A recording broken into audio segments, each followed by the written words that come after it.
All right, so I went off-roading at Uhari, and apparently I bumped my pipe. This was flattened out, and this was banging up against the frame.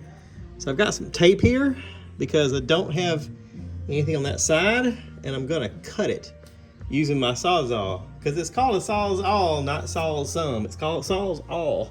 And to make it uniform, I'm gonna do the other side too. You can see how this one's hanging down a little bit further than this one. I bent this one back a little bit, but it's still, like if I touch it, it's banging, and I wanna get rid of that.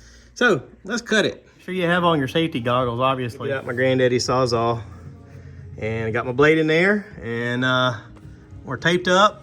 Let's do it. So that's the first pass of it, just to cut through it. I did have to put a new blade on, but once I put a new blade on, it cut it through like butter.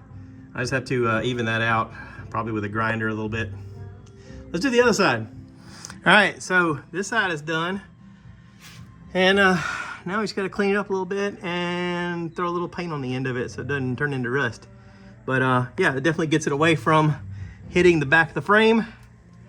And let's go from there. All right, so that's it. I like it. I even painted it a little bit. Pretty cool, man.